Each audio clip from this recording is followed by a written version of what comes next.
Movie की शुरुआत में हमें दो बसें दिखाई जाती है। उन दोनों बसों में लड़कियां बैठी हुई होती है। अब हम एक लड़की को देखते हैं जिसका नाम मित्सुको होता है, जो अपनी डायरी में कुछ लिख रही होती है। तभी उसका पेन नीचे गिरता है और वह अपना पेन उठाने के लिए नीचे झुकती है। तभी हम देखते हैं कि एक तेज हवा का झोंका आता है और आगे वाली बस की छत उड़ जाती है। इससे पहले कि वे लोग कुछ समझ पाते, वह तेज हवा का झोंका उनके बस की छत को भी उड़ा देता है और सभी लोगों के सर एक ही बार में उड़ जाते हैं। मित्सुको बच जाती है क्योंकि वह पेन उठाने के लिए नीचे झुकी हुई थी। जब वह पेन उठाकर वापस ऊपर उठती है तो वे हैरान रह जाती है। वह सबके कटे हुए सर देखकर बहुत ही ज्यादा डर जाती है और बस से उतरकर भागने लगती है। तभी वह तेज हवा का झोंका मित्सुको का भी पीछा करने लगता है। अब वह अपनी जान बचाने के लिए तेजी से भागती है और चिल्लाती है। उसे रोड पर चार लड़कियां चलती हुई दिखाई देती है, जिनसे वह जोर से कहती है कि हवा का झोंका आ रहा है, झुक जाओ। लेकिन वे लड़कियां कुछ समझ नहीं पाती है। मित्सुको एक लड़की को अपने साथ नीचे झुका लेती है। तभी वह तेज हवा का झोंका आता है और उन तीन लड़कियों को काट डालता है। तभी मित्सुको और बची हुई वे लड़की देखते हैं कि इसी रास्ते से कुछ लोग साइकिल चलाते हुए जा रहे हैं। वे लोग तेजी से चिल्लाते हैं कि रुक जाओ। मित्सुको उन्हें बचाने की पूरी कोशिश करती है, लेकिन वे नहीं बच पाते हैं। वह तेज हवा का झोंका आता है और एक सेकंड में ही उन सभी को काट देता है। तभी हम देखते हैं कि मित्सुको के साथ वाली लड़की भी अचानक कट जाती है। ये देख मित्सुको वहाँ से भागना शुरू करती है और जंगल के अंदर एक नदी के किनारे जाती है। अब वे नदी के पानी से अपना मुंह धोती है और जल्दी से लगे हुए खून को साफ करती है।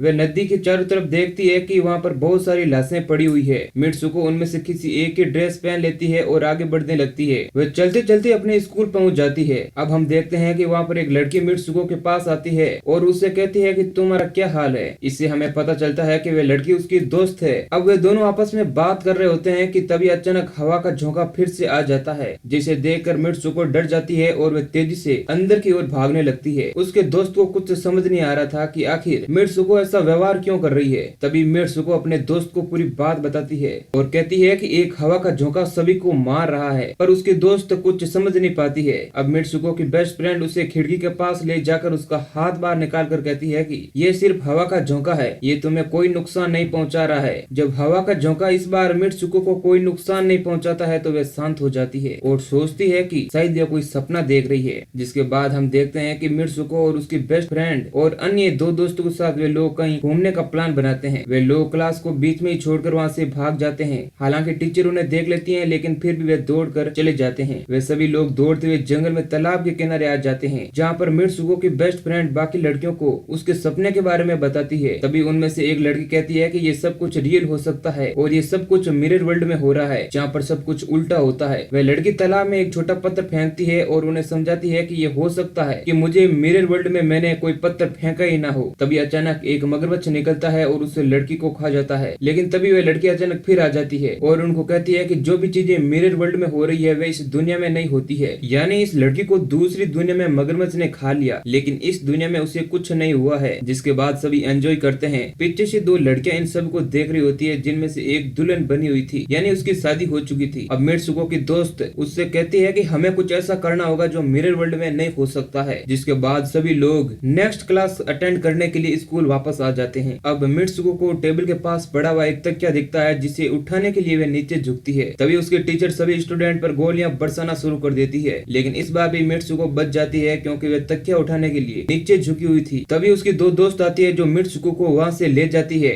और जाकर रूम में छिप जाते हैं। लेकिन तभी वहाँ पर उनकी टीचर आ जाती है और मित्सुको की दोनों दोस्तों को मार देती है। अब जितने भी स्टूडेंट स्कूल में जिंदा बचे हुए थे वे सभी बाहर निकलकर भागने लगते हैं, लेकिन उनकी टीचर उनके पीछे फायरिंग स्टार्ट कर देती है, जिससे बहुत सी लड़कियां मारी जाती है। अब मित्सुको और कुछ लड़कियां ही बच पाती है, लेकिन तभी तेज हवा का झोंका आता है और उन बची हुई लड़कियों को भी काट डालता है। अब जिंदा केवल मित्सुको ही बचती है, जो भागते हुए शहर में पहुंचती है। मित्सुको शहर के पुलिस स्टेशन में जाती है और एक पुलिस को सब कुछ बताती है, लेकिन वह पुलिस उसकी बातों पर यकीन नहीं करती है। वह पुलिस मित्सुको को मिरर दिखाती है, जिसमें वे एक दूसरी लड़की को देखकर हैरान रह जाती है। अब पुलिस वाली उसे अपनी कार में बैठाती है। तब हमें पता चलता है कि मित्सुको की शादी होने वाली है और आसपास के सारे लोग उसे बधाई देने लगते हैं। अब वे लोग चर्च में पहुंच जाते हैं, जहाँ मित्सुको अपनी बेस्ट फ्रेंड को देखती है। वह उससे कहती है कि आखिर चल क्या रहा है। तब वह कहती है कि हम किसी के कंट्रोल में हैं, तुम चुप रहो। अब मित्सुको को शादी की ड्रेस पहनाई जाती है और वह जब शादी के लिए जाती है तो बाकी की लड़कियां उसका मजाक उड़ाता है। ऐसा होते देख उसकी बेस्ट फ्रेंड को गुस्सा आ जाता है और वह सभी लड़कियों को मार डालती है। जिसके बाद अब मित्सुको को एक रूम में ले जाया जाता है, है जहाँ एक बॉक्स में उसका पति होता है। जैसे ही वे बॉक्स को खोलती है तो उसमें से एक भेड़िया निकलता है और उस पर अटैक करता है, लेकिन मित्सुको कांच के बोतल से उसे मार डालती है। अब सभी लोग चर्च से बाहर निकलने की कोशिश करते हैं, लेकिन वहाँ पर दो लड़कियां आती है जो काले रंग के ड्रेस पहने हुए हैं। वे लड़कियां मित्सुको पर हमला करती है, लेकिन मित्सुको की दोस्त सब कुछ संभाल लेती है और वे लोग वहाँ से बच निकलते हैं। अब दौड़ते हुए मित्सुको एक बार फिर अपना चेहरा कांच में देखती है तो वे एक फिर दूसरी लड़की भी बनी पाती है जो एक लड़की धावक होती है। तभी वहाँ पर दूसरी लड़कियां आ जाती है और उससे कहती है कि तुम्हें ये रेस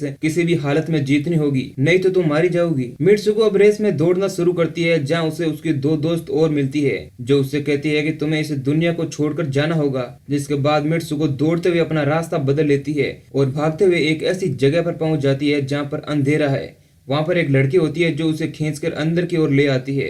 अंदर हम देखते हैं कि वहाँ पर और भी बहुत सारी लड़कियां खड़ी है जो स्कूल ड्रेस पहने हुए हैं। अब वह लड़की मित्सुको को कहती है कि ये सभी लड़कियां मारी जा चुकी है और अब तुम्हें भी मरना होगा। ये कहते ही वह उस पर हमला करती है और मित्सुको को मारने ही वाली होती है, लेकिन तभी वहाँ पर उसकी बेस्ट फ्रेंड आ जाती है और उसे बचा लेती है। उसकी बेस्ट फ्रेंड उसे अपना असली नाम बोलने को कहती है और जैसे ही वे अपना असली नाम बोलती है मित्सुको तो वे असली रूप में भी आ जाती है। अब मित्सुको की बेस्ट फ्रेंड उससे कहती है कि तुम मेरे हाथों में लगे वायर को खींचो ताकि मैं असली दुनिया में वापस आ सकूं। जिसके बाद मित्सुको अपने दोस्त के हाथों से वे वायर खींचने लगती है और जोर लगाकर वह सारे वायर को बाहर निकाल देती है, जिसके साथ ही उसकी बेस्ट फ्रेंड के बीच में से दो टुकड़े हो जाते हैं। अब मित्सुको को एक दरवाजा दिखाई देता है जिसके अंदर वह जाती है तो उसे पता चलता है कि वह वापस असली इंसानों की दुनिया में आ गई है। साथ ही वह देखती है कि कई जगहों पर उसके पोस्टर लगे हुए हैं।